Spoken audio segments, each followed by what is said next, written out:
Fala galera, tudo bem com vocês? Hoje é dia de cobertura jornalística no Lia Comunica. A gente vai presenciar um evento artístico e educacional aqui na Escola Joaquim Osório Duque Estrada, mais conhecido como JOD pelos moradores da região. Premiado 6 vezes pela Unifesp, a unidade produziu uma história em quadrinhos entre os estudantes, coordenada pelos professores Marcos Moreira e Carlos Teixeira. Em visibilidade às questões da adolescência, o coletivo criou a protagonista Juvenilda em pandemia, abordando assim a dificuldade do confinamento. Os estudantes não sabem, mas o gibi foi impresso e hoje eles terão essa surpresa em mãos. Vamos acompanhar isso mais de perto? Marcos, o professor de língua portuguesa e também quadrinista, atua em uma escola no estado de São Paulo. Mas para essa interação, hoje ele retornou ao JOD, onde deu aula durante 4 anos e desenvolveu um projeto artístico entre os estudantes, uma revista chamada de JOD Comics. A unidade já até realizou eventos de exibição de animes e cosplays, muito presente entre o público jovem. Eu acho muito importante. Eu gosto de dizer que a melhor forma de educar é através da arte. Porque a arte, ela emana coisas diferentes da pessoa. E através da arte, a pessoa cria consciência social, ela consegue colocar para fora os sentimentos dela, né? As frustrações dela. E eu percebi que esse trabalho com os alunos ajudou com que eles pudessem ter um convívio social, através do grupo, das nossas reuniões online, e pudessem se expressar artisticamente.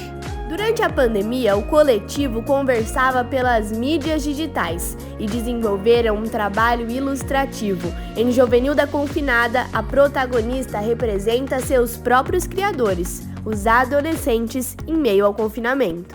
Eu acho que a arte tem uma importância imensa para fugir da realidade, porque muitas vezes você não está se sentindo bem, ou o mundo em sua volta está dando tudo errado, mas você tem um lugar onde recorrer para, se libertar, entre aspas. No caso, a gente desenvolveu a Juvenilda em contexto da pandemia e para mim foi um momento de um grande bloqueio criativo. E por isso que desenvolver isso foi um grande incentivo para mim começar a desenhar, até porque o meu traço com o tempo foi perdendo a forma e desenhar para mim foi como uma forma de praticar. Foi democrático, as pessoas foram citando nomes, aí depois a gente votava, escolhia a história, as características físicas, né? Aí elas foram falando pra gente, não, a gente quer que ela seja negra, que ela tenha uma pinta, que ela use óculos, que ela tenha o cabelo com mecha roxa e que ela use cabelo raspado nas laterais, que ela seja baixinha. Todas essas características foram usadas para criar personagens. E todas as histórias foram vindas dessa conversa que a gente teve. Diante de... Vou colocar histórias em quadrinhos, que a maioria dos personagens são brancos. Eu acredito que não tem tanta representatividade assim, mas com a Juvenilda Preta a gente pode trazer essa representatividade pra galera. Você acha que ela representa o quê? Crianças, não só crianças, mas todas as pessoas pretas que precisam saber que elas estão incluídas sim naquilo e elas podem sim estar onde elas quiserem, independente da cor de pele delas. Eu acho que eu nunca senti que o meu trabalho foi realmente representado, eu nunca senti que eu publicava alguma coisa e as pessoas vissem, e por causa dessa revista eu sinto que finalmente esse meu trabalho foi representado, foi visto pelas pessoas, e principalmente porque é um trabalho super importante. Ele fala da pandemia, de uma jovem preta, periférica, que está vivendo nesse período de pandemia. E eu acho que é super importante ter justamente esse trabalho visto pelas pessoas, sabe? Eu acho que é super importante. Assim. E elas mal sabiam que a história não ficaria só no digital. Vocês não sabem que a surpresa é a publicação da revista da Juvenilda, gente. Com as histórias que vocês produziram.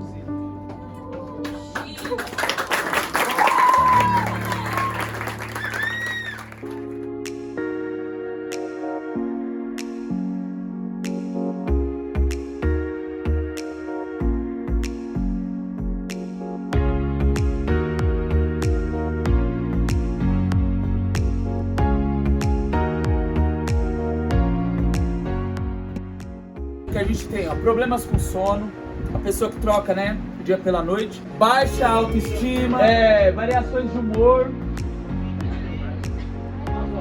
dificuldade de planejar, a pessoa que enjoa fácil das coisas, cada hora quer uma coisa diferente. A gente tem também, ó, a pessoa que desconta na comida, a frustração.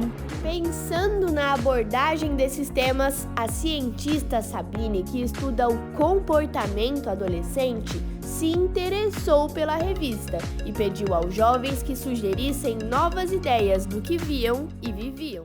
Aqui ouvir de vocês quais são as dificuldades, os desafios que vocês têm na faixa etária que vocês têm, para a gente pegar temas, para a gente fazer mais histórias em quadrinhos, para poder ajudar isso, né? Porque a história em quadrinho puxa o interesse das pessoas. Aí a gente pode dizer, olha, vê o que aconteceu com essa personagem, olha, tá acontecendo isso por causa disso, é normal nessa idade, passa quando a gente tem X anos e coisas do gênero. E com várias interações, a turma se envolveu bastante. Medo de ser julgado. Vocês estão anotando aí, né, gente? A questão da religião, intolerância religiosa, acho que não falar também. Tolerância religiosa. Sim, toda questão. Tem sentimentos, né? Bullying. Colocar mais personagens envolvidos, tá ligado? Aqui é só algumas que vai contar um que é melhor amigo dela, uma que é irmã. Não, mas tem um. Quando você ler, você vai ver, tem bastante personagem. Talvez sobre o medo do amor. A gente consegue perceber uma conexão muito grande entre você e os seus alunos, né? O que você diria para os educadores que tentam criar esse vínculo maior a quem eles estão ensinando? Chovendo molhado falar de Paulo Freire, né?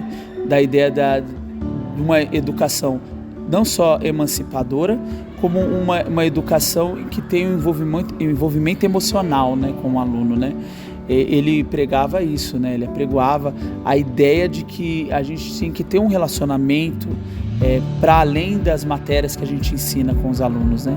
Porque muitas vezes o aluno que ele aprende do currículo fica na mente dele, no subconsciente, ele não sabe, nem lembra que aula que ele aprendeu aquilo, com quem ele aprendeu, ou às vezes se ele não usa, ele até esquece, né?